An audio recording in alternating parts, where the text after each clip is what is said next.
Wait, what the fuck? There we go. Now we're live. The boys. Oh, shoot, I tweeted from my account. My bad. Hey, that's fine. You can just make call to action, retweet it or something. Yeah. Hey, why am I getting notifications from my phone? That's really funny, actually. But yeah, we're live, everyone. Welcome to Twitch Wednesdays. I'm multitasking right now. I'm tweeting that we're live as we're live. I'm not used to having introduced the show, but it's YouTube, and we're doing that now. Welcome to Twitch Wednesdays. My name is Nat. That is Danny over there, and that's Dylan down there. I should probably fix that. He's a co-host. Sorry, Danny. But yeah, we're gonna be talking about some stuff today, and I need you to the vamp while I tweet some stuff. Boy, can we vamp. Let's start off by sitting here and saying that I'm going to go ahead and log into the StreamYard account. Yeah, and you might be wondering why we have a black background. It is kind of appropriate since we're talking about the Batman, but it's because Paul kind of ghosted us, and we don't have the code to his StreamYard. Yeah, so PLD fucked us yet again. Exactly. And here He'd we rather are. go on hhis own shows. Yeah. PLD Also, sucks. I got to ask something in the private chat. So, Nat, let me know in the private chat. Thank you. Oh, sure. Don't say that out loud. That will create so much trouble. What? Oh, it's in the group chat. Oh, okay, never mind. Yeah, just doing it live. That's fine. We don't get any viewers yet. Shout out to Ben Rayner in the chat. It says, "Hey guys, Ben's long here. time." Hi, Ben. Dylan's been away across the country doing interesting stuff. Bam! Yeah, dude, it's been 2 weeks. I have. You know what, Ben? I missed you. I missed you in specific. It has been wild. The last 24 hours, I have been in 5 different states. I'm stealing this from my wife. She noticed this. So 5 different states, 4 different airports, 3 different area codes. Yeah, that is a lot. It has been a fucking ride, which is why I'm here to talk about Alaska. Can I get an Alaska thread? Can we yeah, I guess why not? We don't have any of our usual. No, we don't. We need to put like Hannah just got back from the grocery store too. It's all of our favorite stuff going on. Oh no. Kelsey's also in the chat. There you go. I'm pulling that up. Kelsey says, "Yo, it's fine. We have our own now. We don't need them." I know. Good for us. We need to. We're kicking that out in the email. God, What was the banner you wanted me to make again? Alaska. Yeah, Alaska talk. There you go.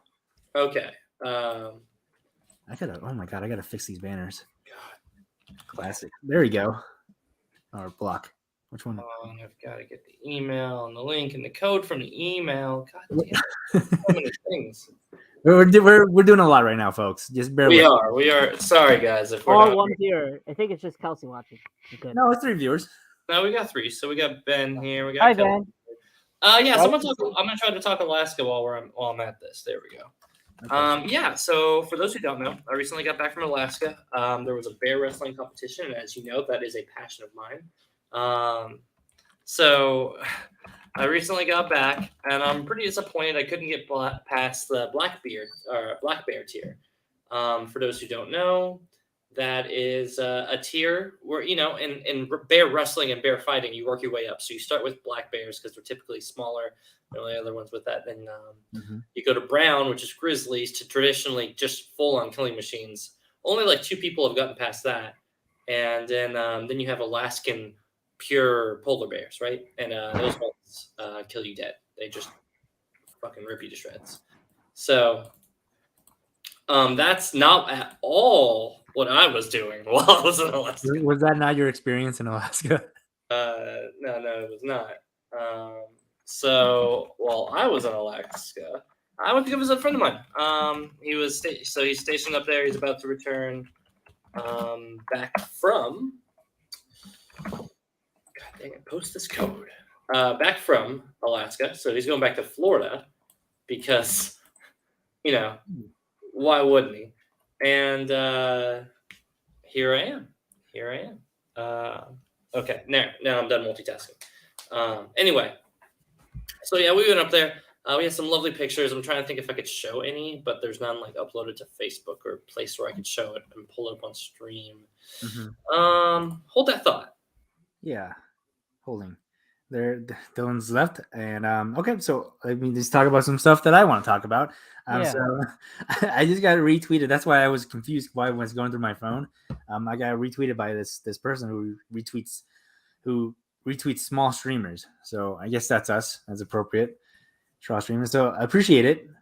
Okay, I'm back. I can see chat now. I had to log out and log back in. Sorry, guys. Anyway, oh, why am I so close? What's with this camera angle? That doesn't make sense. I switched browsers and now it's. Do I feel way closer? Yeah. Why? You feel a little bit closer. That's weird. Hold on. Oh my god, we're doing it all live.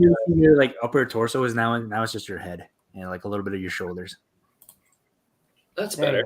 Okay. Apparently the resolution quality makes it bigger and smaller. Anyway, so yeah, dude, I went to a fucking Alaska.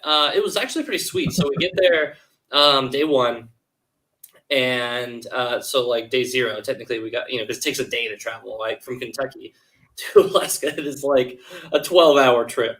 It's like 9 hours on the air and all that one. And so we get to Alaska, me and my wife, and we're like, all right, cool. We get to base. There's Jaber. That's where the Air Force Base where my buddy stays at. And got there, drank, crashed, had a good time.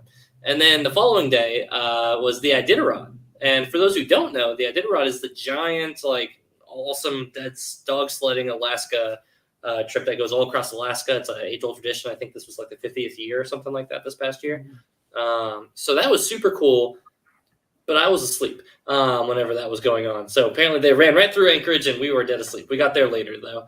And we got to see the reindeer run. So for those who don't know about the reindeer run, the bull run, like they do where they unleash the bulls and they fucking kill and slaughter people. And everybody's like, yeah, Balto, fuck you, Danny. And so, that whole run. Well, this time they do it with reindeer in Alaska. Wouldn't that be super dangerous? Aren't like reindeer like really aggressive? Wait, no. Am I thinking moose? Yeah, you're thinking of moose. Now, yeah, if it was with moose, people would die. They would just rip apart. Dude, moose. So we got to see a moose while we were at a reindeer farm at a different day. And we saw a small one, and it's like 15 feet tall. It's so big. Yeah. People really don't have a scale of how big moose are. But anyway. Moose are fucking terrifying. Dude, they're so scary. Anyway, so we had the reindeer run, right? And I was so fucking stoked. I was like, yeah, these reindeer are going to shred people to bits. They're going to knock them out. It's all snow. Everything's snow, by the way. It snowed all day that day, and you figure, well, it's Alaska. It always snows. So for perspective, it was it was a record-setting snow day. I think my buddy told me that it was the third most it had ever snowed in March in all of Alaska by the time we were there. So it had snowed like over a foot in some. By the time it was all said and done. So people are like running on like this long stretch of road, which is nothing but snow and like ice, because that's all their roads are, which is pretty insane. Like Kentucky would shut down immediately if it was snow and ice on the ground. And like Alaska, they're just like, that's all we got. It's just always this all the time. So anyway, the reindeer run, and nobody died. Nobody got killed or slaughtered or anything like that. They're actually really cute and derpy. They just kind of ran around the people. They're actually super cute. They don't got any top teeth either. I learned a lot about reindeer while I was up there. Did you guys know this? No, I didn't know that. Reindeer have no. It's like this, right? So you got bottom teeth, and then just the top row is nothing. So it was just like they're super derpy and cute too. Like it is like funniest little thing. When we went to a reindeer farm, like a couple days later, this is like the day before we left. You get to like feed the reindeer, right? And you don't worry about them biting you because they just fucking like they don't have a row. So it's just like they just gum you and lick your hand. It's super, super cute. They're very fluffy. That is super cute. Yeah, no. So I learned a whole lot about reindeer while I was there. Yeah, although they can still hurt the shit out of you with their horns. Fun fact though, if it's winter and they have horns, horns means woman. And they actually usually only have their horns whenever they're pregnant. So if they have horns during the winter and all that, then they are pregnant. Hey, that's how you know. If they don't have horns, they're not pregnant. I bet you didn't think we'd learn so much about reindeer on today's show. Reindeer facts today, guys. I know. I came ready to educate. I'm trying to think if there's anything else that wild that happened over there. we wanted to catch Northern Lights, but then we totally lost track of keeping up with that. So that's kind of like a big woof. And then, we went to the top of a mountain. That's like normally a sled mountain. Or like not a sled mountain, a ski mountain, like ski and snowboard. And it's like fucking insane, like going up on a ski lift. So first time I'd ever gone up on a ski lift, and it's like, you're going up a mountain and it's just like on the little wires, right? And in between there are ski towers because, you got to have something to kind of like keep the wire suspended between like the stop and there. And so first time I've done it, like a buddy of mine's like starting to laugh. And I'm like, what are you laughing at? He's like, you'll see. And I'm like, I don't like that. I know what you're going to say. Yeah, so we get onto the tower, and then it flats, and then it goes. But when that happens, and the little rider guy's like, tower swing, and I'm like, tower swing. And what the cart will do is it's at an angle, so when it straightens out and it goes back up, it does this little swing. But when you're in a tower floating, when you're in this little glass cart floating on a mountaintop, it is not a pleasant feeling. So, like, the first, like, whoa, and I was like, oh, okay. But internally, I was like, oh, God. So my spirit left me for a couple seconds on this lovely mountain. And I want to see if I can get a picture. Hold on. Well, I'll send some pictures to online to sit there and try to be like, okay, I'm going to pull it up. But that's most of my Alaska trip. I'm splitting a lot of details. We tried a lot of food. It snowed all the day. It was insane. It was so fun. It was so cold. Yeah, it turns out the Arctic Circle is very cold. Yeah, it was. It felt warm at 34 degrees. At 34, I was like, "Wow, this is notably warmer than what I've been dealing with the entire time I've been here." Yeah. So a little fact about me. I hope none of my coworkers are watching, but at work, when I have some downtime, I like to pretend I'm working, but I'm actually like looking through like Google Earth and like just going through like different cities and seeing what their streets are like. Yeah. So I did with Alaska, and I was super disappointed because apparently they filmed it or they took pictures of it in like July or something. So there wasn't any of the snow and everything. It just looked like a normal American city, which was super disappointing to me. And also I think about like 3 weeks ago, I was looking up Russia. I was like, oh, this would be a nice place to visit. And then not anymore. Rip. Okay. Smitty says, sup, Moose. Sup, Smitty? How we doing, my dude? Welcome.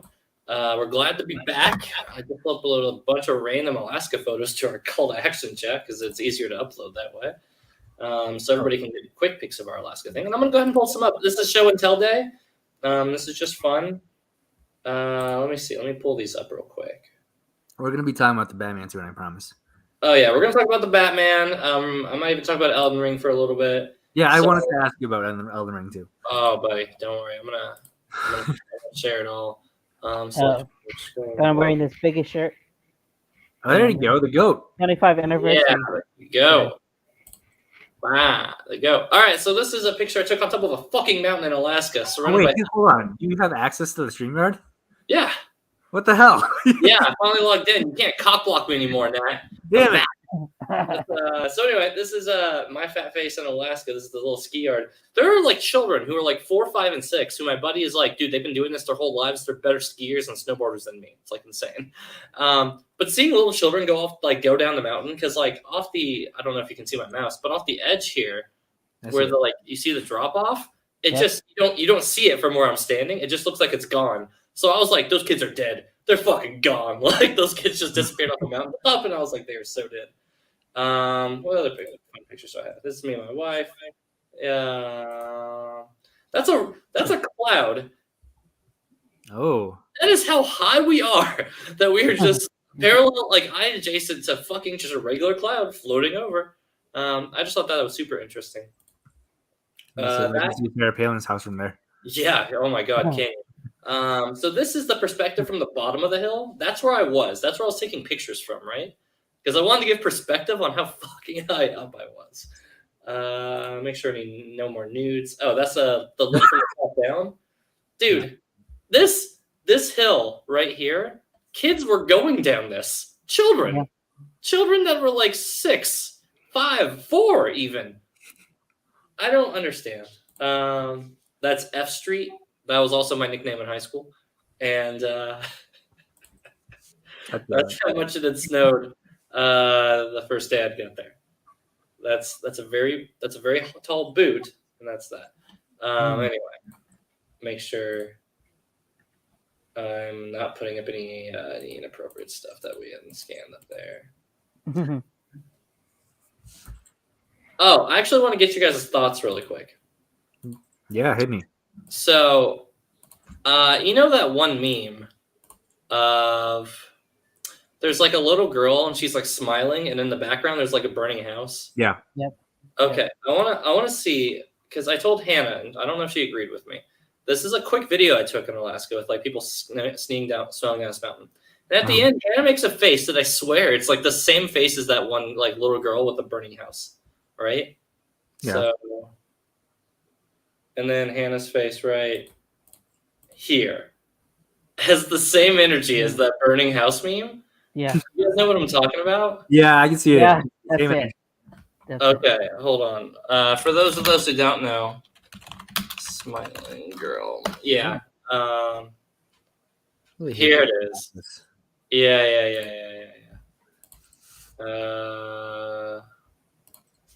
Perfect. No, this one. Tell me this isn't the same energy, guys. Tell me this isn't the same energy. So, okay. Yep. That's the little girl. Yeah. Yep. That's my wife. Yeah. So anybody who's good at photo editing, I need you to put a burning house in the background with my wife's face. That seems like a really fun meme to have. Hannah, we're talking about you on T-Dubs. You can you come here real quick? So I was talking about how the end of this one video in Alaska, you have the same energy as the burning house girl. And tell me this isn't. Tell me that's not the same person. Yeah, if there was an avalanche in the background, yeah, like that would be the same meme. Yep. the expression is almost the same too, and it's that same slightly evil grin. Like, yeah. So The thing is that what? this area immediately behind me, actually, you weren't allowed to ski right there because of avalanche danger. Yeah. Like it was actually marked off. At the bottom of the hill was the resort, but yeah, that's most of our Alaska talk. Yeah. You got anything you want to add to our Alaska talk? What did you like about Alaska? We're padding for time until we start All talking the about the Batman. snow and how cold it was, and, Yeah. and how it snowed and it was cold. Oh, there's like a little tiny fair while we were there. There's a festival because of the Iditarod. For the Iditarod, right? And there was like a not so big carousel. And it was really funny seeing a carousel in Alaska because all the seats are just packed with snow. So like people had to like get in and they're just like, oh, wet, cold. I don't know. I guess they're not bothered by it.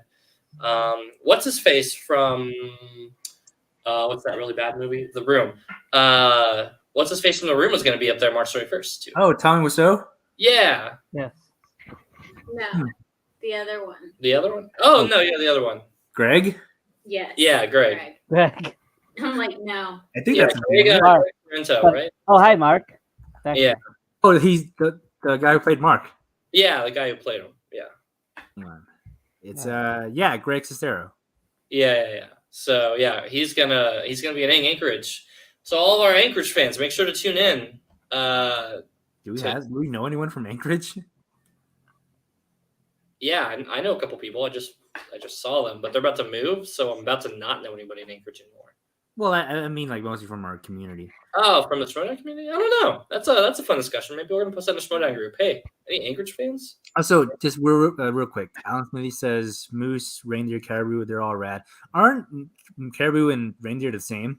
Yes. Yeah. So the fun fact is that caribou are just reindeer that are wild, right? The only things that differentiate reindeer between reindeer are caribou. domesticated. Right, reindeer are domesticated, and then caribou are wild, same animal by everything else strands. The more you know. Dylan ate them. And I ate one. Hold on, what? Yeah. I just talk about how cute reindeer are, and you just They're didn't. so cute. Everywhere you go, there's like reindeer on the menu, like Yeah. reindeer sausage or Like reindeer pepperoni. yeah, there's like reindeer everything. Reindeer pepperoni. Yeah. The pepperoni is made from the sausage, as you can kind of imagine. So. He ate reindeer on his pizza. Yeah.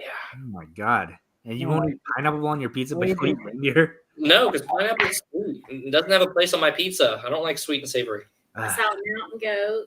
Oh, yeah, you saw a mountain goat defying all the rules of gravity and logic. Yeah. Oh yeah, those things are crazy. Going up a mountain when it's totally flat and they're just like.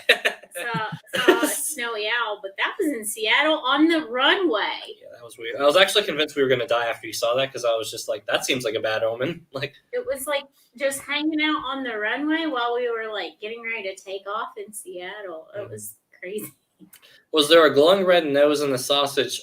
You know, now that you mention it, William, He thought it was a red pepper. I thought it was like a pepper, like a chili, or like a cherry. You don't know. Coincidence. Anyway. Shout out to William Harold, who I saw the Batman, and this guy sitting next to me. I saw like glimpse of his phone, and I saw Megs on there. I was like, "Yo, that's my friend. That's Megs. I know her." Mm-hmm. They're like, "You're Nat." I was like, "Yeah." Like, I'm William Harold. I was like, "Holy shit!" I had no idea we lived in the same city and everything. So that was cool. Harold, how you not? Sorry, I ditched you for the party. Yeah, how'd you not let him know that you guys are like neighbors? That's funny. No, I had no idea. What a small world. Can you imagine? Like I told, like obviously he identified you right away, but you know behind the scenes there because like Nana told us this in the chat, but you did mention it was William Harold though. That's funny. Yeah. So, like, can you imagine like? Because I was telling that I was just like, no. If it's like Megs, be like, oh, who's that? You know, play it up. Try to get more information as like a totally confused stranger. And then like if he's just like you're Nat from C2A, you know Megs, like you know her intimately. like obviously it just gets shut down immediately. Didn't know we were neighbors. Yeah, dude. Small world. Everybody lives in Arizona. It seems. I guess so. Yeah, especially in Tucson. Nobody lives in Phoenix. No. There's a couple people in like Tempe, but not. Yeah, who gives a shit about Tempe though? Tempe is like right next to Phoenix, like on the outskirts. Yeah. Yeah, I mean Tucson, pretty big place. Anyway, that's all the Alaska padding banter. And unless you want to stick around for the Batman talk, or are you putting away grocery stuff? Oh wait, no, that's wrong. Sorry. I just got done with groceries. Oh, okay. You wanna talk Batman? The Batman, What did as my mommy says. you tell him I made out with the moose? Oh yeah, Hannah made out with a moose too. Made out with a moose. Did you eat that moose? No, Hannah's vegetarian.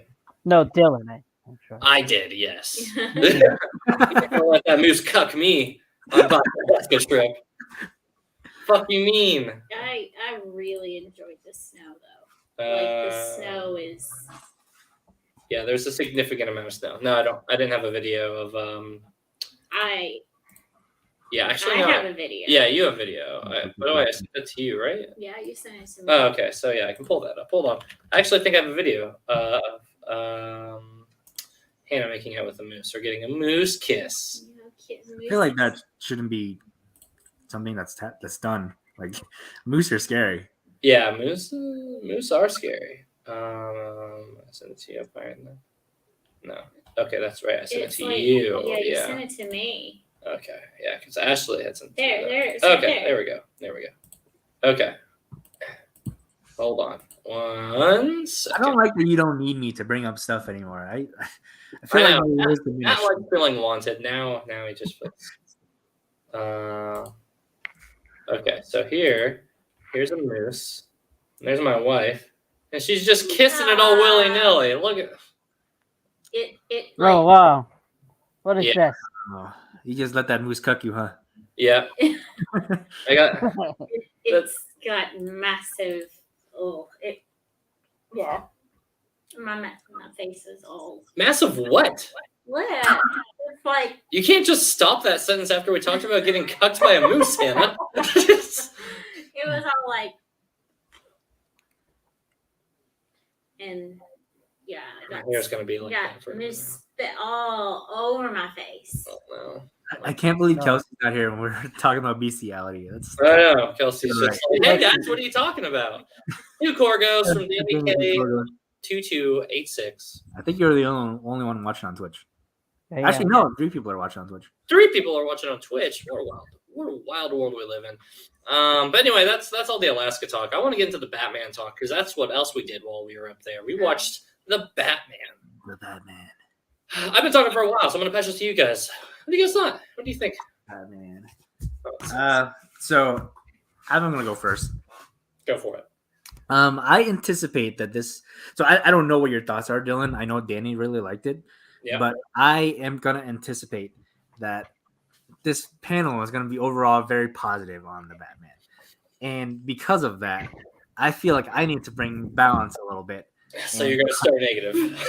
I need to bring in a little bit more to this discussion, and we can't all be just like be glowing on it. Let's start off. I did really like it. I really liked it a lot. I think it was great.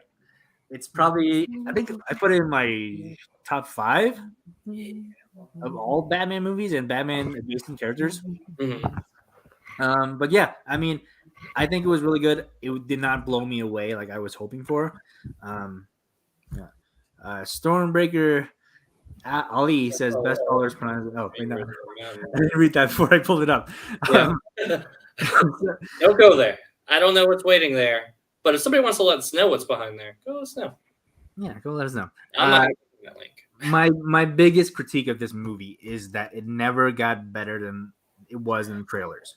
I think the trailers were the height of this movie, where they were really good. Doesn't get better than that. And I think they had too many scenes in the trailers that should have been kept secret a little bit. I'm just gonna say that. But I did really like all the performances. I thought Robert Pattinson's obviously amazing. Zoe Kravitz stole the show for me. Paul Dano was better than I thought he would be, and I had very high expectations for him. Overall, I really liked it. I think that some choices they made were kind of weird. Like they didn't feel earned, and I don't know how far if we're gonna be talking about spoilers here or not. But Yeah, now we'll go spoiler list before we go spoiler. Yeah. We'll have a little spoiler banter at the bottom whenever we switch to spoilers. But yeah, So, I won't spoil. I will say I don't think it needed to be 3 hours long. I think it dragged some parts, and also I agree with that. Yep. I agree with that. Even. Yep. Yeah. Yep. Hannah's biggest critique of the movie is I kept looking over at Dylan and I'm like, it's still happening? What? we're doing another thing now? I thought we could be done here. I thought this was a good wrap-up point, but evidently all movies have to be 3 hours long now. how many other movies have we watched that are 3 hours? As if we're not all dying. Like, God. Avengers. Hannah really liked the movie, for those who can't tell. we're all slowly dying on this floating rock in space. Yeah. I mean, but for real. But yeah, overall, I really liked it. I think inevitably we're going to compare it to the Nolan trilogy, and I don't think it's better than The Dark Knight. I don't think it's better than Batman Begins. I think it's very much on par with Dark Knight Rises, which I really liked, and I also had some. True. We are Dark Knight Rises, so yeah. But those are my spoiler-free thoughts. Danny, what do you think? A+. A+. But it's still my 4th favorite Batman movie. What's the top 3 for you, Danny? Dark Knight, Batman Begins, Lego Batman. That's fair. That's Yeah, that's a good. more or less right. Yeah. A+. But Okay. I liked I only watched it one time, but Yeah, I've only seen it once so far. I'll probably I here. guess that my they were doing non-spoiler first. So Yeah. just overall thoughts. Mhm. I agree with the movie being a little long, but I was never bored watching it. But I do know that I did see like a lot of other people in my audience like dragging along. Yeah. I think it could be cut like half an hour, and it would have been fine. Because there's definitely some filler points of the movie that I think they could have cut off, and it wouldn't have been the difference. I love the Batman. I like that it was a detective story. Nat And already has anti thoughts on that. Hold I on. have No. thoughts on that. We'll get to that. well, Finish your thought, Danny. Finish your thought. what I have to say with non-spoilers, of course. So, Just my hairy. it was more. I like that it was him doing more Batman things.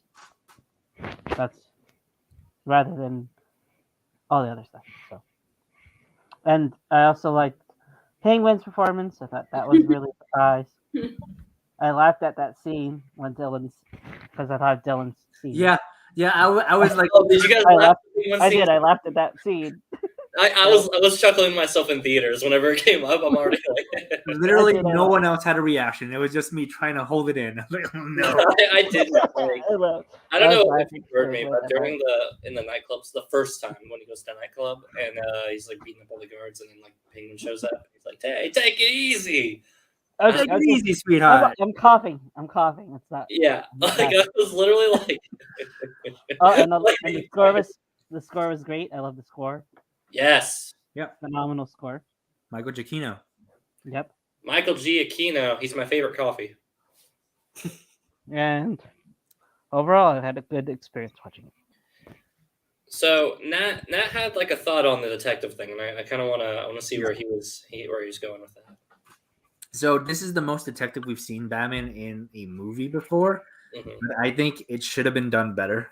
I feel like he didn't really do too much detective work. He just like figures out the answer and says it to us, which some of the puzzles just don't. How does someone arrive at that conclusion? It doesn't make sense to me. Because he's Batman. Shut up, Nat. Quit asking. Explain it more. Like I don't want to give anything away, but yeah, those are my thoughts. I think the riddles could have been done better. Oh, so what you're saying is you wanted a little bit of like, okay, I'm gonna use an anime reference that Danny may get, but Nat won't. So in Death Note, I've seen Death Note. What do you mean? Have you seen Death Note? I don't know. Okay, so in Death Note, whenever they're having the internal dialogue of like, this is what I need to do because this is how this goes, and this, it kind of like flushes it out like internally. Maybe not necessarily like an internal dialogue, or maybe even him saying it out loud, but just something that shows his train of thought that says, "This is how I got from point A to point D," and like that's the answer. Right. Like when Batman was like, "I'll take this potato chip and eat it." Eat it. I remember that was my favorite part of the Batman. Yeah, that's the best part of the whole show. The whole movie. But thoughts and everything like that. I love this movie. I love this movie because I'm a Batman shill and I'm not allowed to say anything bad.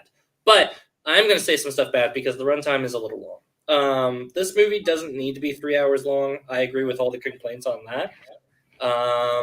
This movie could easily be 2:30. I think 2:30, and I don't cut anything else more than that because what's funny is it's not like specific segments or like like long things or anything like that or specific scenes, because altogether I agree that the overall story, which is kind of several stories for those who don't know, there's like the criminal story, and then there's like the Riddler story and how they're intertwining. That's not really a spoiler, you get that much in the trailer. But the overall use of that story incorporated with all the characters being like woven in between it, I thought matched a healthy runtime. And I thought that they did everything they needed to with that story in a very good way. I think it just starts to drag in like certain scenes or certain things.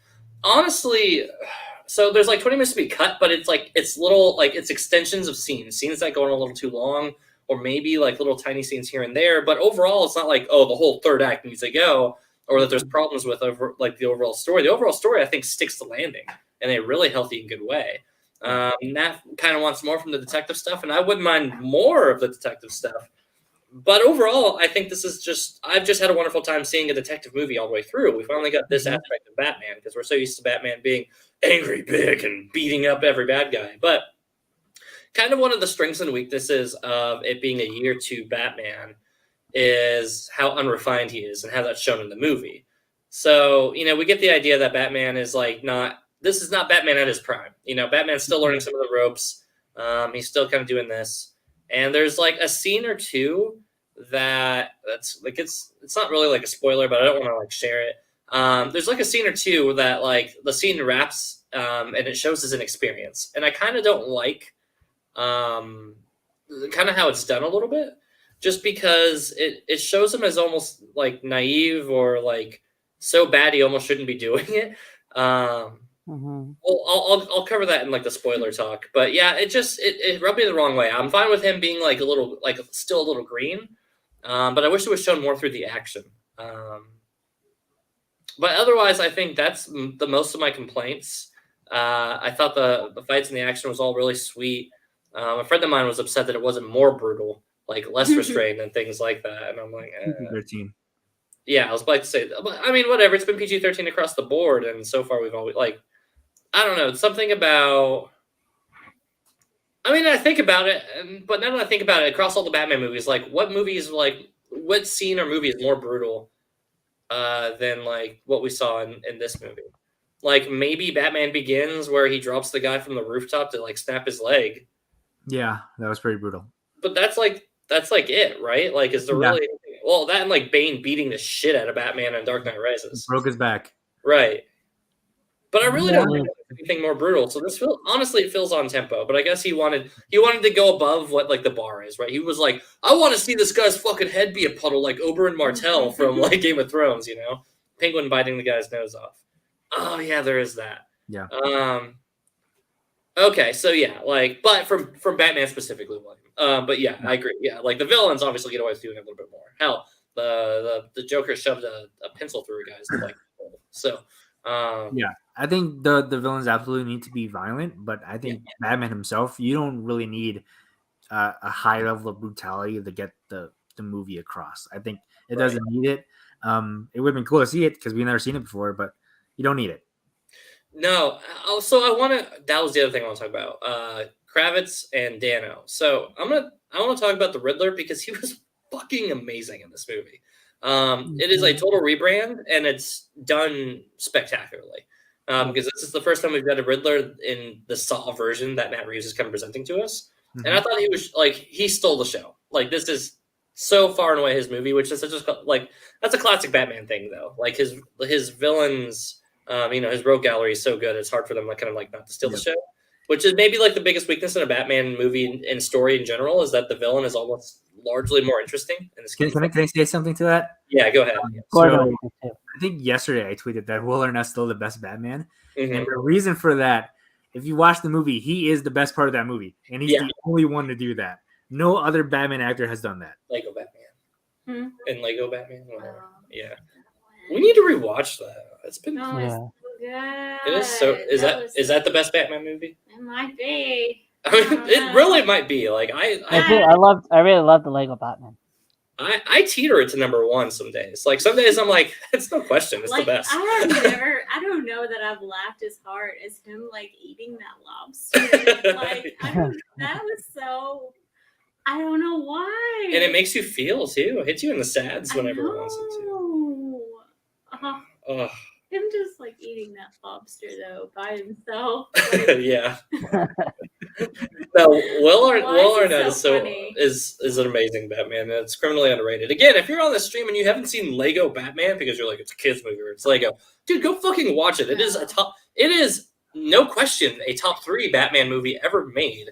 Now that's subjective, Della and I know, blah blah blah. No, whatever. There's so much little nuance and care and like and nods and like these are people who read the book and understood the assignment. And but we're not here to talk about Lego Batman. But anyway, so Paul Dano, right? Paul Dano fucking kills it, dude. Like so insanely good. I want to leap into spoilers, but I can't just yet. Zoe Kravitz as Catwoman, I think is fine. She didn't steal from me. That's my hottest take. Is that I'm not saying she's bad. I'm not saying that it was anything in the middle. It was good.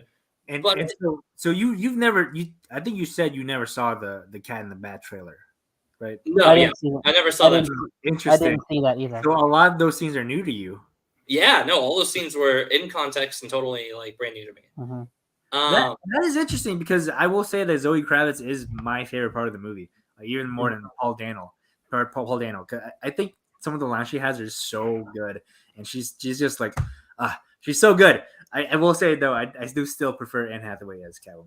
Yeah, see, I think that's my thing, right? Like, I think Anne Hathaway is a more true to character person, whereas Zoe Kravitz, she's good. Her performance is good. The writing for her is good. Like, but it just like she's presenting aspects of Selena Kyle, Catwoman, on screen, but I don't know. It just never felt like she was slipping into the Catwoman role the way to me.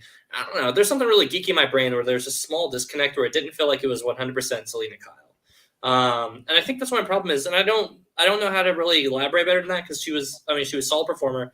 You know, like does the sex appeal great. She does the breaking in part. She does the fighting choreography good. Like all that looked and played well.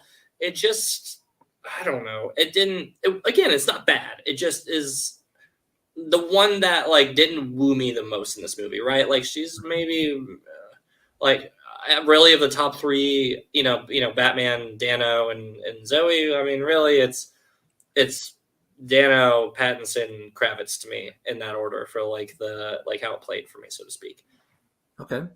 Mm-hmm. Interesting. Yeah. Which isn't bad, but it's just it didn't put it over for me. Not like Anne Hathaway felt like that character. You know? Yeah, I agree with that. I would personally go Zoe Kravitz, Paul Dano, Ron Pattinson, but again, it's very, very close. Right. Danny, what's your three on that order? Oh, I'm just saying I didn't really buy Anne Hathaway as Catwoman. I didn't really think she was that good. I would say like, Michelle Pfeiffer, of course, is going to be the top, of course. When I think Catwoman. I want to love that one more, but I rewatched it recently. Zoe. It's just so then Zoe Kravitz, I would say. Yeah. Anne Hathaway is third. I would go Anne Hathaway, Zoe Kravitz, and then Michelle Pfeiffer, which is the opposite of yours. Yeah. I'm old. Mine's with Nat. And I rewatched Batman Returns like literally just the other night because I was like, yeah, I kind of want to see what Catwoman feels like with Michelle Pfeiffer because I remember she was like just sexy and crazy, and that's kind of just it, right? Like she's a little too manic crazy. I'm yeah. so jet lagged. That's fine. And okay, any closing thoughts? What did you think of Zoe Kravitz before you go? I feel like they didn't give her a good story though. Yeah, she didn't get the best story to work with. I don't think she got the best story. Mm-hmm. Like the whole no spoilers, never mind. Yeah. The big like moment didn't impact me very much, but it could have been also that I was very tired by the time it happened. Yeah, by the time they get to like her like story's climax, it's like 2+ hours into the movie. Oh, again, we're still going. Mm-hmm. Oh, this is another thing. Okay. I guess we've got to explore this now. Yeah, like koalas could have come raining in with like your face on a poster saying "We love you, Hannah," and you'd be like, "Oh my God, cut this whole movie." I'm like, we don't need it. We don't need it. Right. I don't know. I feel like the Riddler had a lot less screen time and just made more of an impact with it. Mm-hmm. Yeah, I think for screen time per like and like per impact, like Riddler just takes it. He just like wait. So which ones are we ranking? Paul Dano, Zoe Kravitz, Robert Pattinson. As far as like who Pattinson, Paul Dano, and then Zoe. Okay. Yeah. But So I also want to put. I also want Gordon. I also want to put Gordon in there too. Ooh, yeah, Gordon was really good. Jeffrey Wright was really good. Yeah, Jeffrey Wright was really good in that movie. He's always good. Yeah, Jeffrey Wright was fantastic in it. But anyway, Circus. And Penguin was just unrecognizable. Is it Oh yeah, he was really. I would not have. So there's a story that his whole voice is there. He had that prosthetic on while he went to Starbucks and no one recognized him, which I don't blame him because I was watching the movie, I didn't recognize him. I believe it because it's so funny. I think Hannah and both of my friends who we went to go watch the Batman with was like, who the fuck was Colin Farrell? He was in this movie, and I was like, he was Penguin. And they're like, what? And like they're just so out of like movie loop, and I take that for granted because it's like I'm constantly getting an avalanche of movie information dropped on me. But I was like, yeah, he had prosthetics on, and they were like, I didn't even know that was him, and I was like, oh, pretty good prosthetics. You know what? I'm wrong. I would put Colin Farrell at the top of my list. Yeah, he stole the show from me. Colin Farrell was good. Robert Pattinson, Colin Farrell, Paul Dano. Well, Jeffrey Wright, Paul Dano, and Catwoman. If we're adding Jeffrey Wright and that one, honestly, my list stays the same, and then you just add Colin Farrell and Jeffrey Wright, Colin Farrell at the end. And I love Colin Farrell. And I'm not saying this performance is bad. I'm just saying it was just good. It was just good. Which incidentally kind of puts my score together, right? So I'm gonna leap into score before we get into spoilers. Go ahead. So I give this movie a solid 8 out of 10. That's the same score I gave it. Yeah. 9 out of 10. Nat or Danny, did you do anything different with it? 9 out of 10. 9 out of 10. All right, so you put it up a little bit higher. Yeah, this is in the top 5 Batman movies. I still would argue. I think it deserves a spot in there. So as we were talking, Uh-huh. we talked about how great Lego Batman was, and I went back and looked at my rankings. Yeah. And I had put this right above Lego Batman. But now that we're talking about it, I just put it below Lego Batman. So it's now my number 6. It's Lego now my number Batman. 6 of all. No, it deserves to be a top 5 movie. Like this movie does. No. It is top 5 when you're just counting Batman movies. But I'm also counting like top 5 all time. That's I'm not going to judge anybody's personal taste. If they said it was, I also couldn't say I'd fight them on it because this is a Batman movie. Is so uniquely, but also accurately Batman. Mhm. So all right. Before we get into spoilers, the peripherals on this movie are fantastic. Right, the score, Michael Giacchino. It drops like a time or two more than it probably should. Both the Nirvana track and the score. Drop, I think, one time each too much. But they're great and amazing, so I don't fault them for anybody like, I want to put this whole in the movie. The cinematography and the setting, yes. Phenomenal. Oh, out of this world. I think it's the best shot Batman movie, period.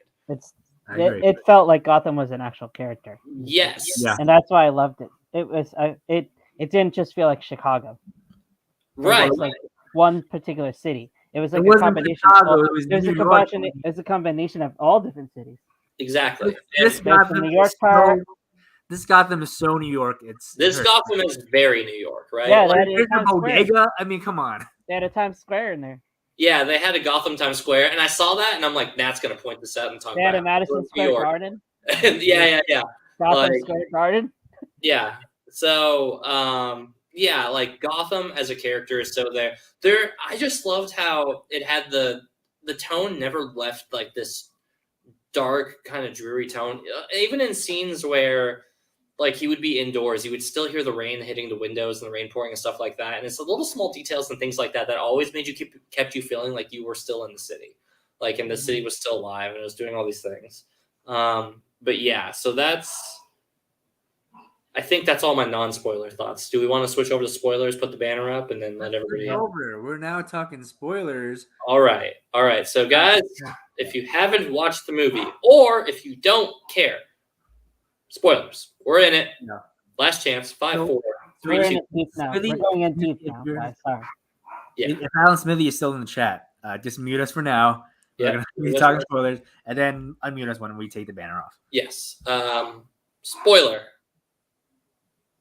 Batman's butt is actually not grabbed by the Penguin or any of the goons in this movie. What a disappointment. I can't believe you were wrong about that. I still laughed. I was waiting. I was waiting for it too. I was like, I was too. I was telling my friend next to me. I was like, Janice, it's coming. The grab ass scene. Dude, everyone's talking about what's gonna happen. If anything even looked like his tush got touched, I was gonna be like, I'm gonna buy this movie. I'm gonna clip it. I'm gonna learn how to edit. I'm gonna clip this into that whole thing. And I'm gonna be like, I was fucking right. I told you. But no. So I wanna talk about a scene that I think is both expertly done and chunkily done at the same time. Mm-hmm. And we've got to talk about the chase scene. Oh yeah. I love the Batmobile. Yeah, the Batmobile's intro really into the movie, right? So for a car scene to be interesting it takes a lot, right? Because I feel like I've been Fast and Furious out of like thinking that car scenes are interesting anymore. Like it all just feels kind of like so. So the most interesting car scene before then was like Tenet because things were bouncing backwards and shit, and that was super cool. But what about Hawkeye? Hawkeye had a good car scene. Oh yeah, Hawkeye's is okay. Like it's less about the chase and more so about their launching fucking arrows, which is yeah, right. So the Batmobile intros and the just score drops, fucking dick is diamond, right? The Batman intros, and he's at this warehouse and like halfway through the movie, and he's about to just go chase down Penguin. You guys know that one from the trailer, and god damn, you're just like fuck. This is so cool. Ugh. And then the car stalls for like a couple seconds. And it's one of the two things I pointed out I was pointing out earlier about like the inexperience of Batman, like his car stalling.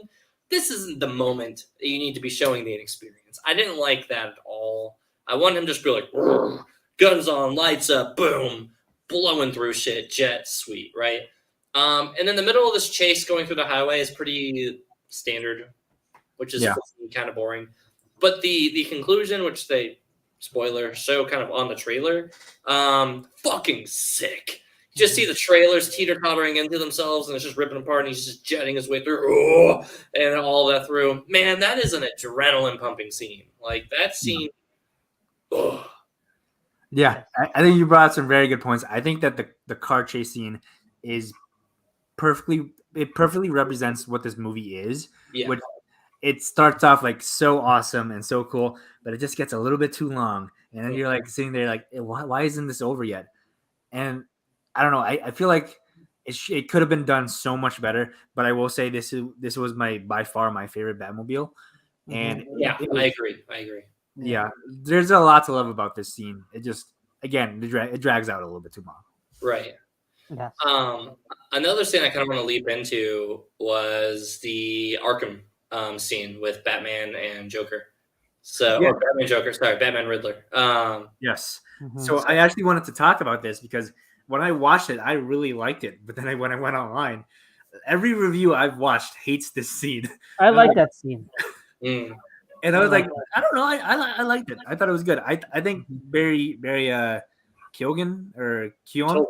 Totally agree. Keoghan would make an awesome Joker. Like he's such a good actor. Whenever he shows up in movies, shit's about to get fucked. Yeah. So I'm very interested in seeing where to take his character. I think it sets up a very nice thing where he kind of manipulates all these other villains into like forming kind of an army against Batman. I think that's such a good idea, and I can't wait to see it. Yeah, and I like that, some people just are going to go right away into assuming that this is going to be like the next movie is going to be a Joker movie. And I don't necessarily think it's the case. I think it's put off until the finale if he even does it, right? Because Reeves even said this isn't going to be like a post-credit teaser to show you the next movie. This is just a scene I wanted in to kind of show you that Joker is in. And that makes total sense because when you think about it in the timeline of like Gotham, Joker's already been there and been clearly captured. Otherwise, he wouldn't be in Arkham Asylum. There's already the face-painted like Joker folks around early on. So it implies he's already had a presence in the world, which criminally underrated world building. It shows that there's been a Joker in this universe. He's already been captured, and it's all done off scene. He's already in Arkham, and we only see that at the end whenever the Riddler joins him there. And I just love that. But also more than so than that is that, okay, now, it'd be kind of crazy to have a Batman trilogy without having the Joker in it at some point or another, right? I think it can be done. I think we don't need to go back to the Joker. It can be done, but think of it like this. This was something I realized. I was doing the math on it. And so Dark Knight came out in 2008. So we are 14 years away from the last time we've had Joker. Well, we've had Suicide Squad. Okay. Now we had Joker. A real Joker. A real Joker is a good one. And, okay. So for Kelsey getting upset now. So a Joker in a Batman movie that is strictly a Batman and Joker story. Lego Batman. I was going to bring up Lego Batman. All right, fine. There's only been two other Batman movies in between the Dark Knight and this one. Right. One of them had the Joker. The other one. So yes, but case in point, right? Look at the time year gap, and this is what my point is to this. Suicide Squad is a Joker that barely gets any runtime anyway, so he doesn't even really count. He's a side character in that. And then you get Lego Batman, which honestly most people surprisingly still haven't seen, because it was like a Lego movie, and they were just like, oh, I thought it was going to be a dumb Lego movie, and a handful of diehard Batman fans caught it, and they were rewarded with an amazing movie with it. But and Joker in that movie is not the main focal point. He's like in an ensemble piece against literally all of the villains of all time, right? The last time we've got a focal point, this one, live action, specifically, good God, fine, I have to add these criteria, and yes, Joker's been around everywhere else, but his movie in a Batman verse like trilogy, so to speak, is Dark Knight. And my big point there is, I think some people say it's too soon in doing that, but I feel like there's going to be a trend that like every 14, 20 something years, we're going to need to show this next generation's Joker, right? I don't think sorry, Kelsey, if you're still in the chat, but I don't think the Suicide Squad's Joker is ever going to be this generation, like the Zoomer generation Joker, right? For us, like millennial folk, Heath Ledger was our Joker. Like, and yes, we got to see. Now I'm blanking on his name. Whatever. Who am I thinking of? Tim Burton's Joker. Jack Nicholson. Jack There we Nicholson. go. I couldn't stop thinking Robert De Niro, and I'm like, I know that's totally wrong. So anyway, Jack Nicholson, I grew up with really early on, but Ledger is still my Joker, right? Like that feels like the Joker that was for us. So we're 14 years out already. This is not even including when we actually ever maybe even don't even get Joker into the Batman Matt Reeves trilogy. But by then it could be like 16, 18, 19 years out, and that's going to need to be like, why wouldn't we need a new Joker in the same way we get a new Batman? Yeah, I definitely agree a little bit. So I think in an ideal world, we would have Joker be kind of like a lingering presence, but not actually the focus of the next few movies, and then have the finale be him. Yes, I agree. But I do think that movies take time to make, and in my opinion, I think this is my estimate of how things are going to play out. I think it's going to be 3 years until the next Batman movie, and then 3 years until the next Batman movie. Yeah. So Robert Pattinson will be 40 by then, and by then, I mean, I feel like they don't have enough time to set up the Joker that I want to set up, and that honestly breaks my heart because I really think Barry Keoghan would be such a good antagonist to this version of Batman. Mm-hmm. But that aside, where do you personally want the villains to fall in the next few movies? Because I have my thoughts. I think before the Joker review, I really wanted the finale to be the Court of Owls. They have to do Court of Owls eventually. I want to see a live action Court so damn bad because it's one of the best Batman stories, period. But especially so of the most recent like this year, decade or so of comics. I would say 2010 to like current. Yeah. It is one of the best Batman comic arcs. But it is such a grand arc that I can see where they need to kind of build some pieces to get to it, unless they just they simplify it a little bit too much. And that's where things get complicated because the way I see what the direction that they're going, I don't think they're going to do that because I see them having Joker manipulate all these villains, and you can't really manipulate the Court of Owls. The Court of Owls. Yeah, that's such an impossible thing. So they would either have to which I don't want them to do. It's weird, right? Because with the Joker being introduced, and again, me saying this doesn't mean that I absolutely need a Joker every single time we do a new Batman series. But I get it if that is what the direction they go with it is. Now, I would love to see a Batman Court of Owls arc, but that's a lot, and it's a big one, and they would have to be minimalized down a little bit. So it's not like super high. It's high on my want list, but it's not very high on what I feel like this trilogy is going to do. I could be pleasantly surprised. Who knows? But I really, honestly, the very next movie I want to see, and people have already been mentioning this already, I really want to see a grounded Mr. Freeze back. I want Freeze in Reeves' universe. I want him to be like this, like hopeless, like this heart romantic and somebody who's clearly trying to balance it. But Freeze, I feel like will almost never just get a whole movie to himself. In the same way, this Riddler didn't even really get a whole movie to himself because he's intertwined with like the street crime stuff, which actually I think is a great formula, all things considered. I think that it gives us room to sit here and let you feel because when villains are attacking the city, Gotham as a character doesn't get to shine.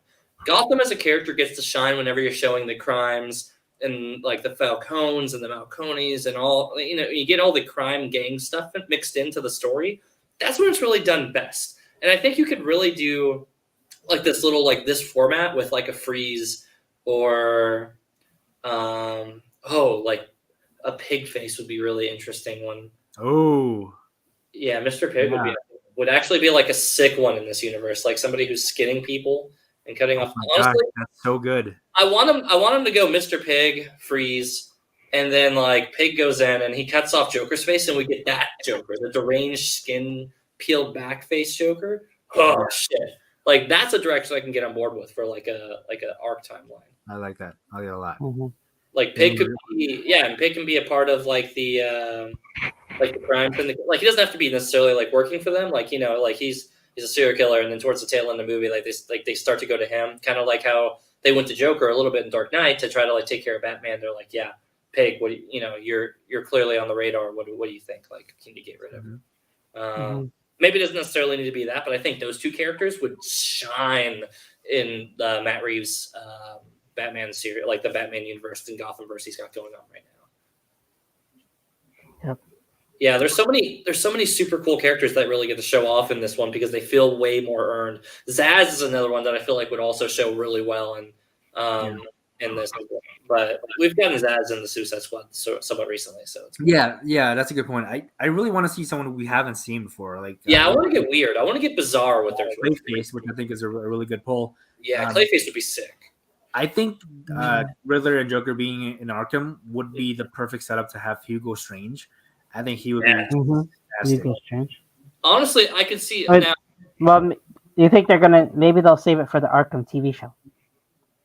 That's true. I forgot they are doing a TV show because it was going to originally be like Gotham PD, but then they're like, let's just make it Arkham. Like, they kind of scrapped that one on that. But no, I think Hugo Strange is actually another really solid pick in this one because I feel like he could kind of tie in to be maybe even the big bad of 2, right? Like, I know I'm putting too many cooks in the kitchen, but this movie got away with a lot of villains too. We had Penguin, Catwoman, Catwoman. Falcone.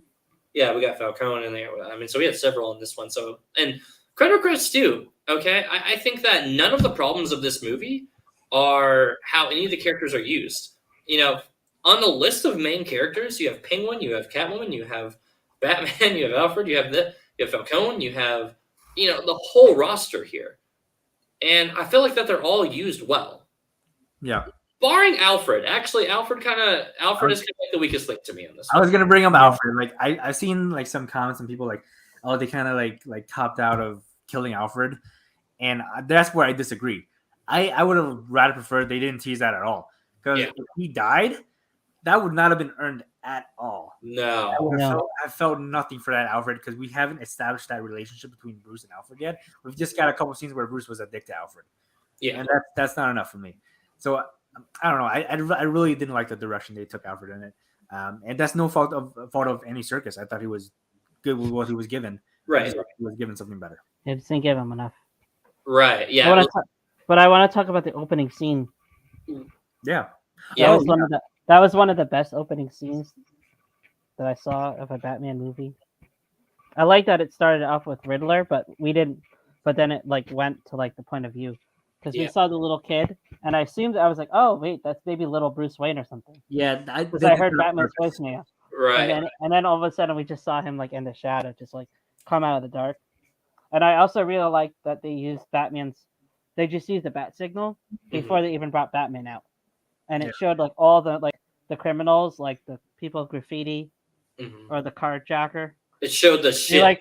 They were scared shitless to just see the sign of Batman coming in the shadow. That was really cool.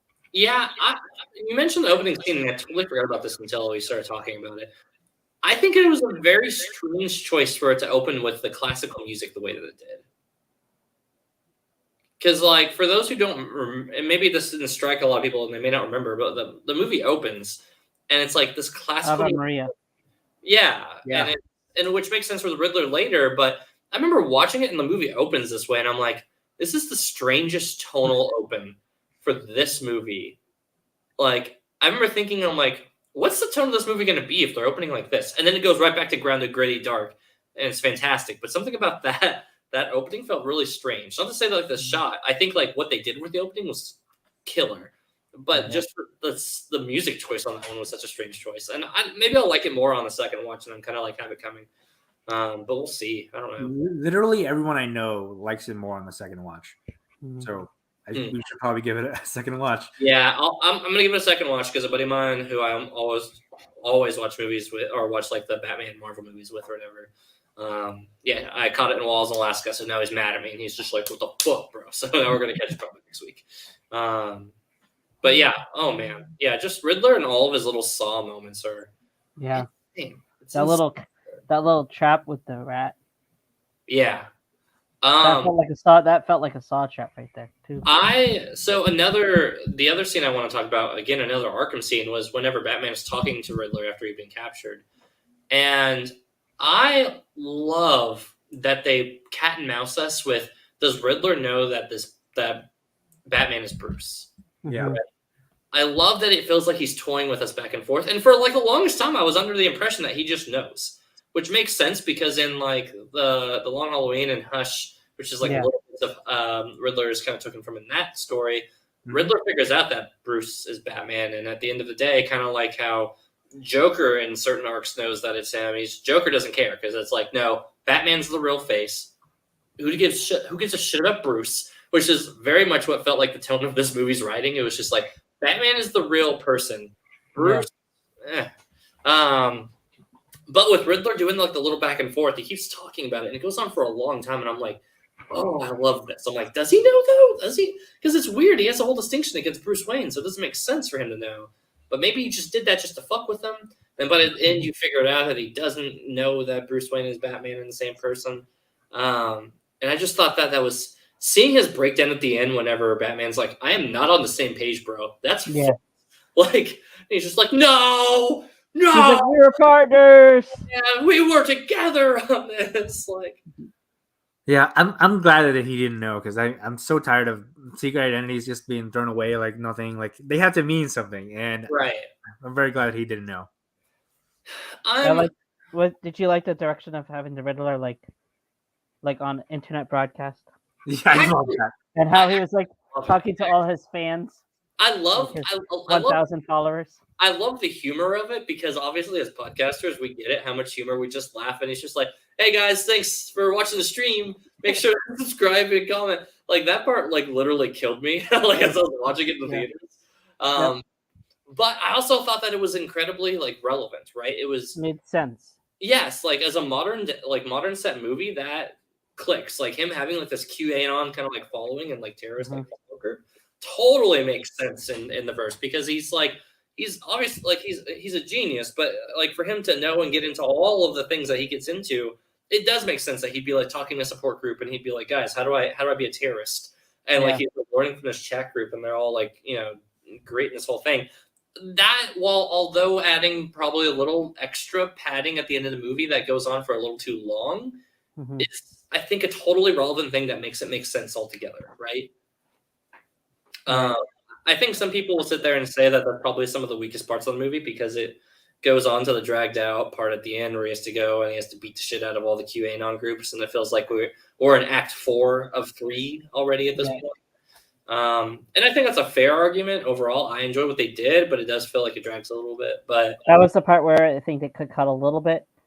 And what I was referring to, the whole 30 minutes, like the whole Catwoman with Falcon's father. I know they put that there because of the Long Halloween part.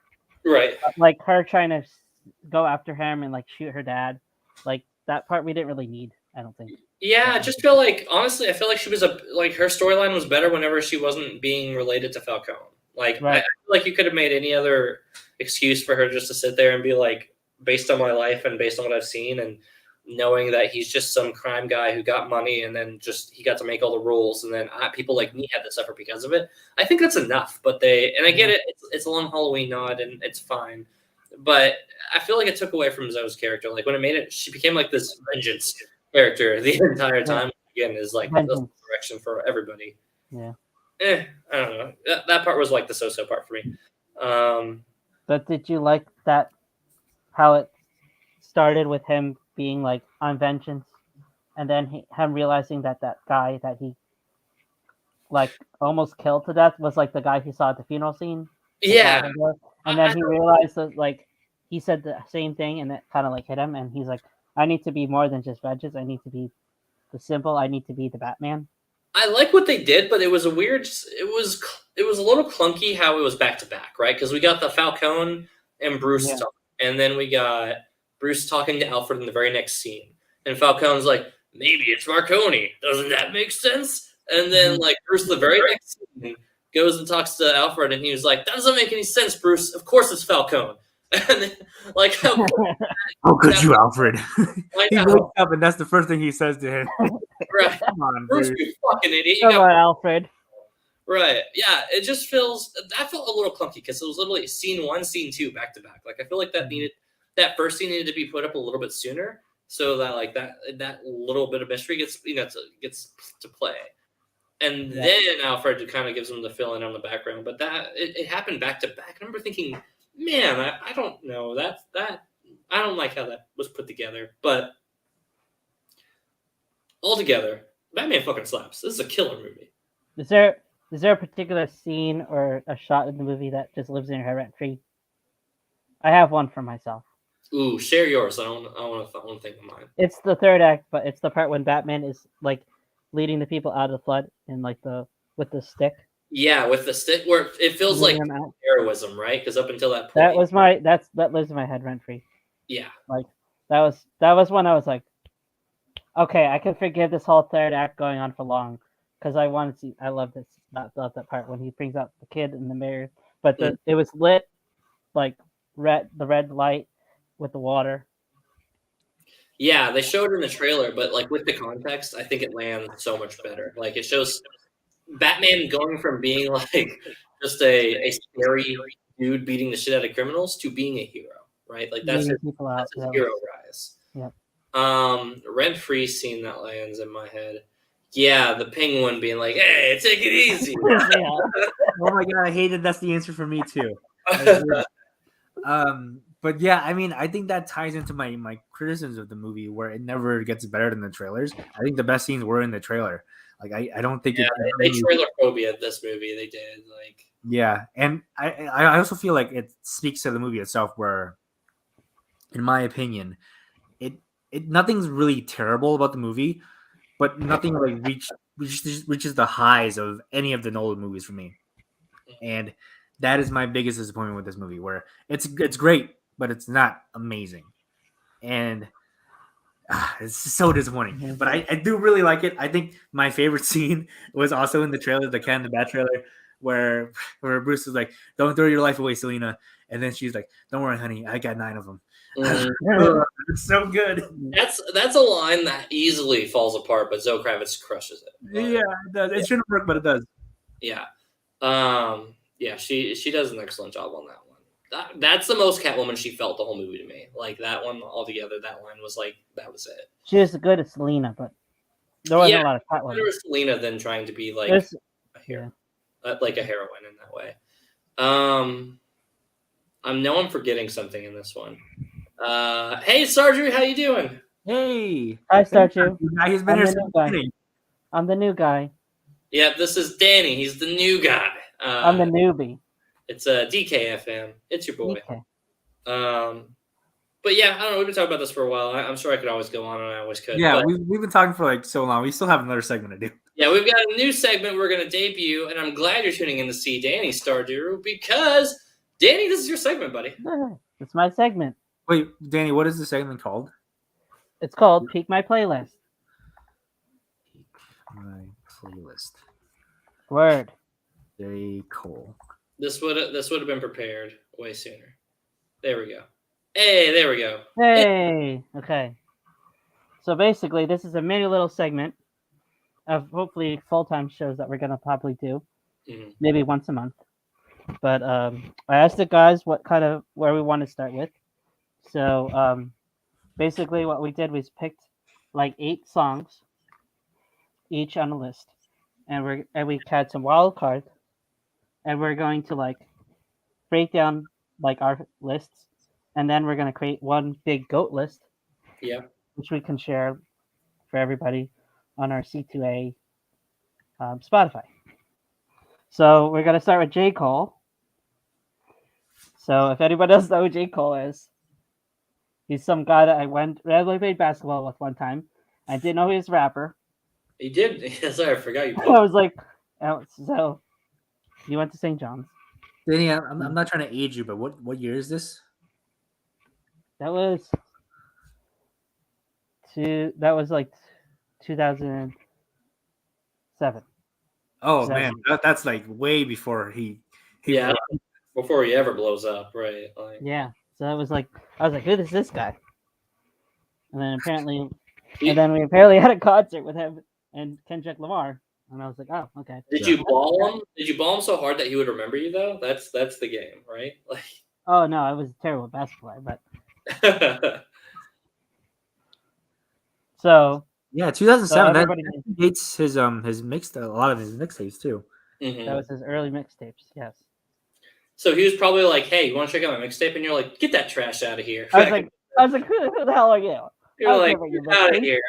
I listen to good hip hop." And then he went on to be Yeah. probably like my top 5 favorite rappers. So No, yeah, his first mixtape was 2007. The Come Up. Yeah. so that's when I saw Yeah. him. And you threw that mixtape in the trash, and then you scored a 3 on him. That's what Exactly. I was like, this is trash. I'll never play your music. you did. So I guess what we'll do is we will read off. Everybody has a list. Yeah, I got a list. I don't. I meant to put it together beforehand. Big shocker. Dylan comes unprepared. He Yeah. didn't do his homework. Okay, so we'll start with Nat, Yeah, I'll let you guys go ahead and put yours together.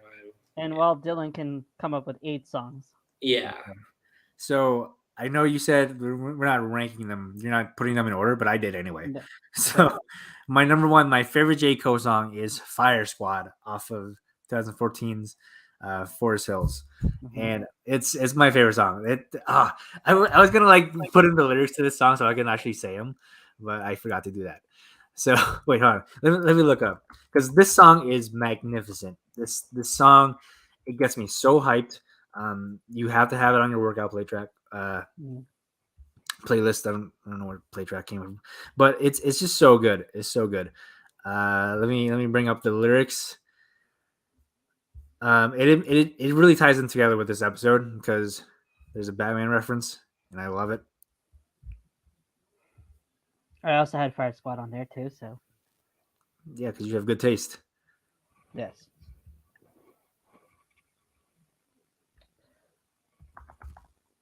Okay. So I'm gonna replace a certain word with the word ninja. You can probably guess what it is. Yeah. One day you'll have to decide who you're gonna be: a scary ninja or a ninja who's gonna rule like me. Keep it true like me. Cole, you might be like the new Ice Cube meets the new Ice T meets 2 Live Crew meets the new Spike Lee meets Bruce like Wayne meets Bruce like Lee. Like that alone, just fire, absolutely fire. Fire. Yep. So I put for one of them, also from that same album. Oh, actually, no, I'm not gonna do that one. I want to do For Your Eyes Only. That's my number 2. Yes. So For Your Eyes Only, if you don't know, is off from the same album title. It's basically the last song of the track. It's a 9-minute song, but it basically covers a scenario, right, between him and his best friend, and who's killed when he's writing the letter. But it turns out that like the whole album was dedicated to the daughter. Of the album. And it's so good. But I'm a fan of rap when it comes to like storytelling. Yeah, that's like the old school way of like hip hop stuff. So I mean, as much as I like his his songs, like his singles and his party songs, but it's definitely showcases like his storytelling. Yeah, and I really agree with you about an album telling a story. I think Kendrick is the best at this, but this album is so good because it speaks about how J. Cole thinks that you have to have this. He has this idea of what a man should be, where he's gang banging, he has this villain mentality, and then for the end to have it all wrapped up, for it to be like a message to his daughter. I think it's just so powerful. So that it's my second favorite J. Cole song. It's so good. Right. Dylan, do you have a song? Yeah, I don't have these ranked in any particular order just yet, but I'll go ahead and say that I've agreed with your guys' pick so far. Okay. But I'm going to put one that I'm fairly certain won't be on most, and I'm going to say For Whom the Bell Tolls. Oh, that's a good one. Okay. Good. I am a huge fan of the album that's on, which is blanking my mind right now. I just looked at it. Yeah, For Your Eyes Only, the album. Yeah, the tone of that album is the first one that actually got me listening to J. Cole to begin with, because it had story, it had rhythm, and it had this one had like that sad kind of like downtone to it. But I like it whenever you can tell that there's like, there's feelings behind it, and it's not just a sick beat with lyrics, which is good sometimes. Don't get me wrong, I don't hate it, because some of my tracks on here are that. But For Whom the Bell Tolls was the one that really put him on a radar for me, and I just really appreciated him getting into. I like somebody who's not afraid to open up, put his feels onto the track, and let it show, and actually use it. Because I think, to nobody's surprise, a lot of artists' best times are usually when they're miserable. Look at Taylor Swift; she's been miserable for every album she's put out, it seems. So I feel like For Whom the Bell Tolls was very much in that same state of mind, and that song, is definitely not one that's going to be like, oh, if I listen to J. Cole, will I get a good feel for him based on the song? No, but I think it's something that's not different enough, but it'll make you kind of realize the kind of rapper he is. Mm-hmm. So that one's in my list. Where, I don't know, pretty high up probably, but I'm not. Well, we're not ranking the song, so Good. unless you're Nat, but Nat, I like Nat's going. I just did it for fun because I knew I could. Yes. Yeah. So, Nat, you have another one? Yeah, so we're skipping For Your Eyes Only then, I guess. My number 3 is Let Go My Hand off his latest album. I had that too, Nat. Yeah. Nat and I are thinking the same things. No, I won't lie. So far, you've crossed off at least 2 of mine as well, with For Your Eyes Only and Fire Squad. So Yeah, I mean, I think this is the best song off the album. It's so good. Yep. I originally had My Life there, but then I changed it to Let Go My Hand after I listened to the album a little bit more. Danny. Well, it's not on my list anymore, so Dylan, you can take that. If you Good. that one.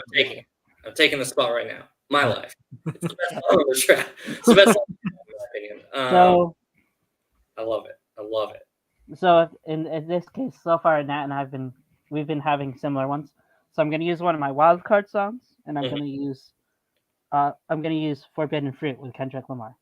I thought about that one.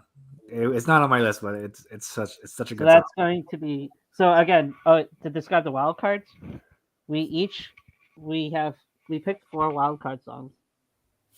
So originally I was going to do that. Say if all 3 of us had like the same song, just so we weren't like if we had a choice, we could switch and do a different song. But normally I would do 4 wild cards, but I'm using and we could use 4 per episode. But for this time we're gonna do a maiden one, so we each get 1 that we can substitute if we want to. Okay. That'll be good. So I'll put Forbidden Fruit in my list. My list ahead of time. Nah. Because we have, and I'll substitute that out Let Go My Hand. But I think that'd be cool to sit there and be able to have like your playlist up on screen. I think even setting that format up, because I think so many of our people are visual viewers. They're gonna be like, "What the fuck?" I have a picture of it. We can. Right, you have it in the. Upload it. Yeah, go share. Actually, I can go share. Hold on. I don't. You have power now. I don't need Nat anymore. I can do it. I'll send it in the chat. That's what for me. I just don't want to give it away to everybody yet. That's why. Yeah. But this is the first draft. This is gonna be. We're a quick. experimenting. We're experimenting. Yeah, we're experimenting. Why not show it off? We're okay if showing it off early. While it's nobody else's turn, I'm gonna go ahead and steal turn in again because I think this is at the right. Oh, I thought it was your turn. It is your turn. I took a wild card. Oh, that's right. Okay. So anyway, here's a setup Danny had in mind. Obviously, you have your playlist, and then you have your wild cards at the bottom. And we're already kind of spoiling Danny's, but we already knew Danny's ahead of time. That's the old one, so that doesn't count. So right. This is kind of what we're working with anyway. Right. I'm going to go ahead and put out. Where did I put that tab with? There we go. Another one off the new list. I think most of these are actually off of either the off season or For Your Eyes Only. Thinking about it, but Pride is the Devil. God damn it! Damn it! That's my number 8. I had to beat Nat before. I had to beat Nat to it because I knew it was going to be on his list. Nat, this one was so good. Like this one, I actually didn't like it for a long time, and then I kept listening to it back, and I liked it more and more. I remember talking about it, and you weren't out on it. I thought it was kind of corny at first, man. I don't know. I was just like, Pride is the devil. But it's an earworm song, right? Like it's one of the ones where it came in and then like I got it stuck in my head and I was just like, oh no, it's coming around. Like But then it grew on me, and I'm like, no, this is actually a banger. Like, all right, that's right on this. Such a banger that Yeah. that transition from him to Lil Baby, Mhm. it's magic. It's so good. I will say it's fun being. It's one of the things where like hip hop definitely isn't my main brand of music. It's the one where I tiptoe into the waters enough with it. So I never get used to names like Lil Baby. Like Yeah. yeah, when that transition to There's Little Baby, Da Baby, yeah, I'm Lil just Baby. Lil Wayne, right. you know, little Um, something. yeah, but yeah, Pride is the Devil has to be on this. Has to be on my list, and it's on Nat's list as well because that one's good. When you go break it down, wait it up, now back it up. I just that's such a good moment. Such a good moment. Still intense. I like that. See, that's what you're here for, Star Jurors, for me getting Nat all riled up. It's the best. Uh-huh. It's fine. I have plenty of backups. Mhm. So my next song is off of KOD. And Hey. it's Kevin's Heart, which is a I didn't have that one. That's a good one. Yeah, it's a good one. So if you're unfamiliar with J. Cole music, it kind of like compares being addicted to drugs with cheating on your significant other, and the way he does that is just so good. I think it's my favorite song off KOD, and KOD is a really good album too. Mhm. So that's my pick. That's your pick. Yes, sir. I'm gonna go from the very beginning with Lights Please. Lights Please originally came off his mixtape, We're going but early. then it actually came into Cold World, the sideline story. And rumor has it that was the song that he played for Jay-Z to get him to sign on Rock Nation. Right.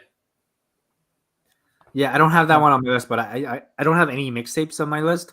But I really thought about it because some of his best songs are from his mixtape. Mhm. I just haven't listened to them a lot since they're not on Spotify. So that's the reason they didn't make my But list. Lights Please is actually he made it actually made it onto his debut album. So Oh, okay. Yeah. Well, I was mistaken. There you go. Got him. Oh, it is on his. Oh, yeah, you're right. You're right. I see it. So I was going about because I was like I need to put a song from one of his original from his Cold World, but I was like I could pick Lost Ones. I could pick the one with Missy Elliott. But say as long as you're not picking in the morning with Drake. because Nobody's perfect. Nobody's perfect. Yep.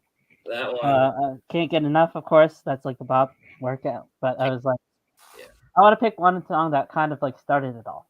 So Yeah, good choice. Lights Please. Turn off the lights. Nat, what you got? Isn't it your turn? Is it? Okay. I think the only one that we actually haven't talked about because we, as critics do, I think we're all in the same ballpark for a lot of our picks. Have we talked about Immortal yet? Nope. That was a wild card of mine. Ooh. But yeah, Immortal. Yeah. So For Your Eyes Only and the most recent one are all my favorite tracks. Like these, I like his other stuff, but it doesn't pique me. It doesn't get in my top 8 yet. Immortal just brings it, man. It just brings it. It's good. It has that same emotional tone that I like for most of this album anyway. And that's it. That's pretty much all we've talked about all my at this point. So. Yeah, so I'm not I'm probably not gonna talk in depth about any of my upcoming songs. No, they're all just so good. They're all bangers. Right. My next one is off of the album KOD. It's KOD. It's KOD hard as shit, man. You gotta have it on there. KOD was also wild card on there. Yes. Yeah. It has to be there too. Yeah. KOD. It's my favorite Christian rock band. I went to a KOD concert once. Mm-hmm. All right. I guess I will throw in the commercial hit. Of course, we need to have no role models in there. Of course. That's one of my wild cards. Yes, no role models needs to be on there. It was really tough for me not to pick a lot from Forest Drive. Yeah. Forest Drive. Yeah. Yeah, I feel like J. Cole's an artist specific where I feel like I've gotten locked onto certain albums, and it's just like you're either the albums I loved or an album that I'm like, oh, that is a really good song, but it's on an album that I don't particularly love off the bat. So like that's one I'm gonna overlook. Like all mine came from pretty much 2 albums, but then the other ones, while I liked them, they didn't hit me the same way. Maybe I haven't listened to them enough, or I've listened to them most recently. But I wonder if that's kind of where I don't know. Obviously you guys have a little bit more diversity because we're crossing into For Your Eyes Only a lot. But I wonder if it ended up gravitating around the 2 to 3 albums that we find that are probably it seems like we all kind of agree are probably some of his best. Right. Yeah, for sure.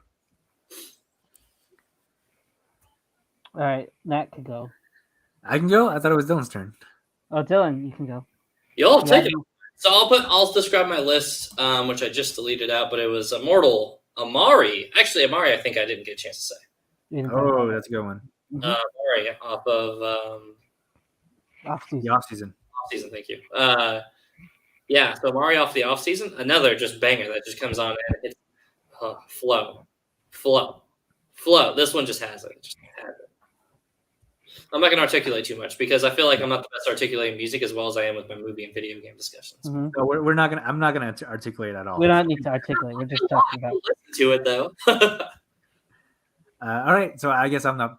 My next one is Middle Child from Middle Child, and I really like this song because it kind of like speaks to him being stuck between the 2 generations of rap, with the old school and the new school, the mumble rap kind of rappers, and how he's stuck in the middle. He has love for both.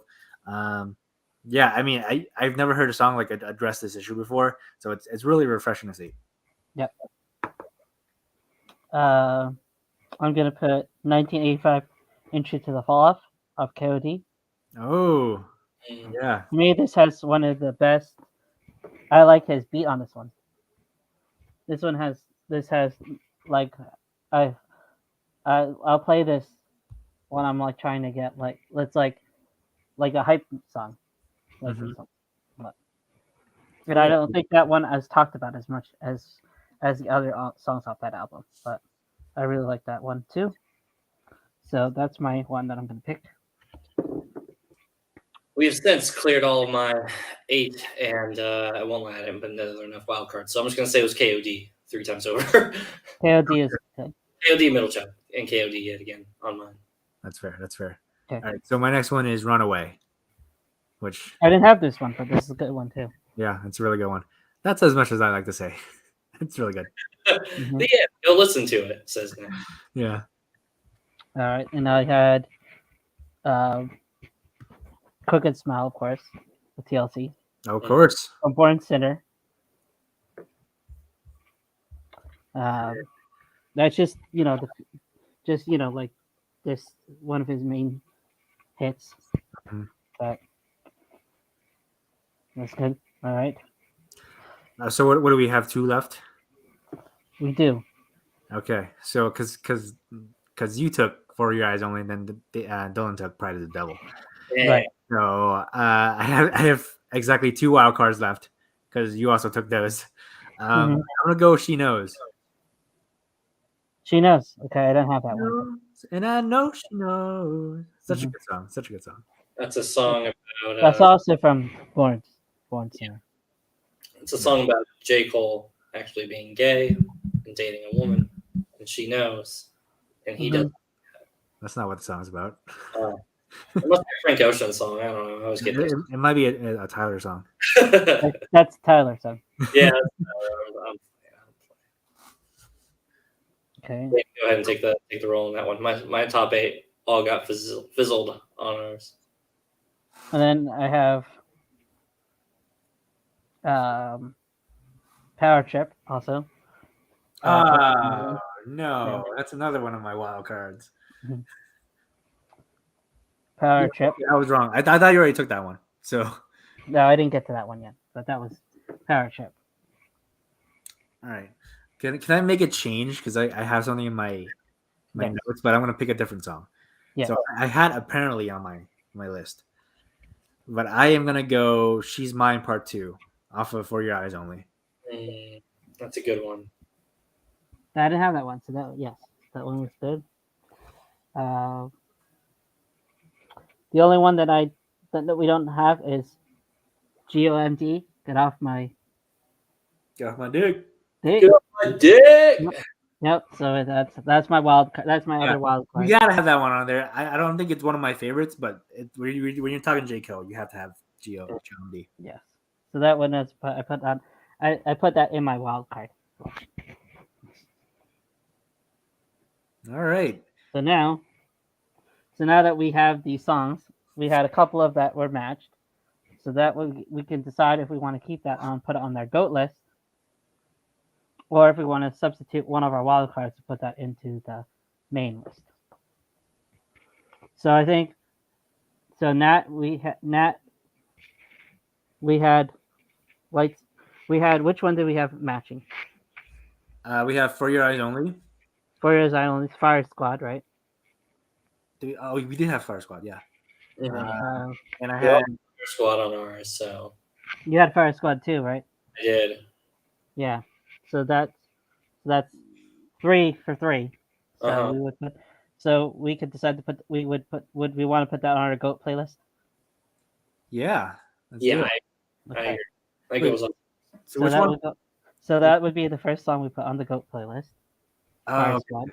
gotcha. And then So my next one was For Your Eyes Only, which For Your Eyes Only, which is the one I also had on my 8. yeah. So on my That was also on yours too. yeah. I'll So- tell you. Right now, I think any of our For Your Eyes Only songs ended up on the 8, or ended up on all 3 of ours, except for part 2. She's mine part 2, yeah. Season. Okay. Which one did Dylan have that we didn't have? My I know you Life, had one from the.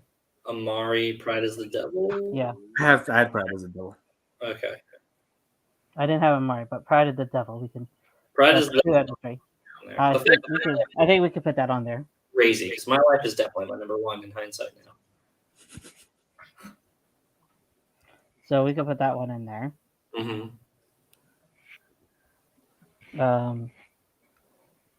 What about? Oh, we have to put No Role Models in there, right? Yeah, I had that as my wild card.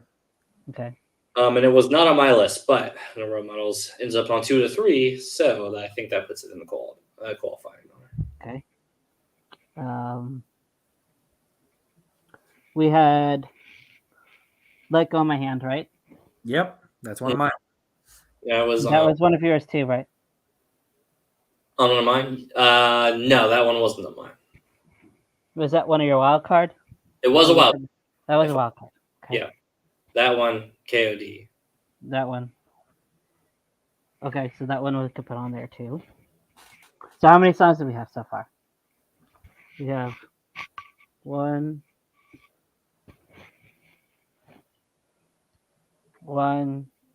2. We have 4, right? 4 or 5 right now.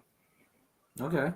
Mhm. I think we can add Can we add KOD? Did any of you have it on your list? I Yeah, had KOD on wild card, but we both had them on wild card, so we could put it on there. Okay. KOD is on there. So we're going to just pick for our mini segment. We're just going to do top 15. So we're 10 more left. So we don't have anything from the old album. So would you put Lights Please on there? Which one? Lights Please. Would you put Lights Please on there? Yeah, I would. Yeah, I like that. Put it there and drop it. So we'll put that on there.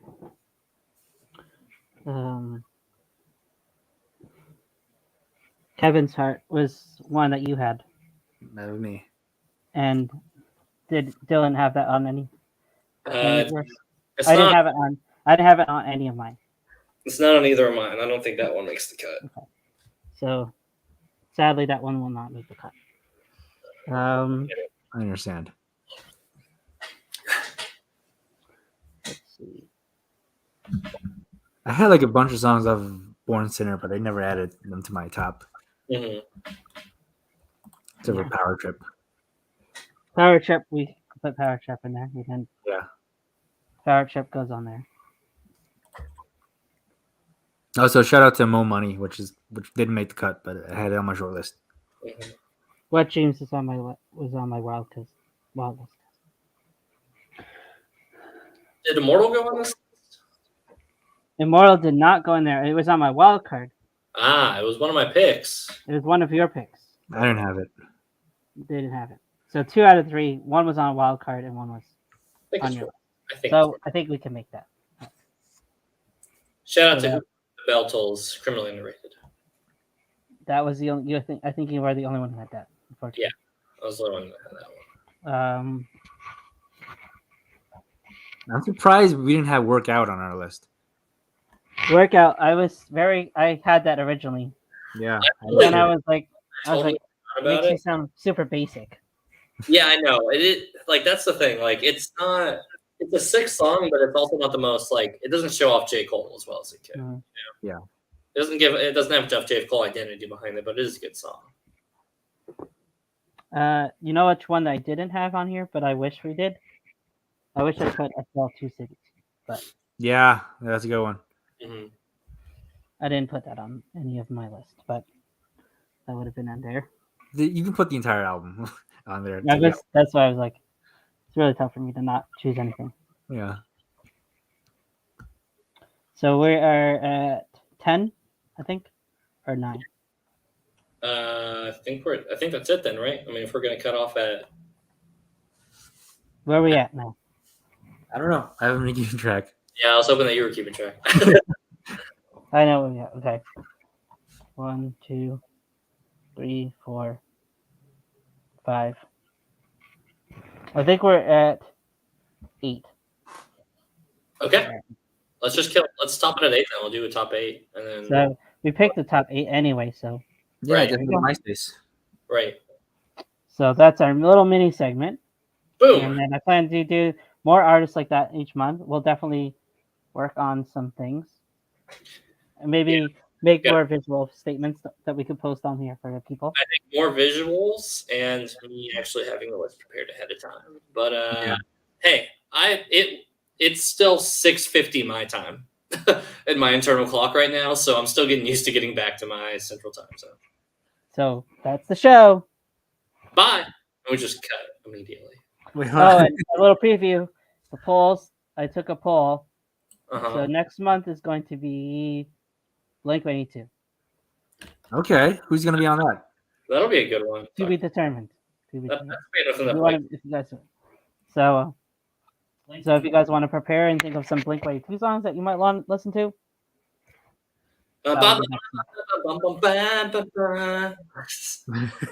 Wow, it's like Travis Barker's in this chat right now. Machine Gun Kelly's. Watch out for Machine Gun Kelly. He's going to come out. I know. Let them know.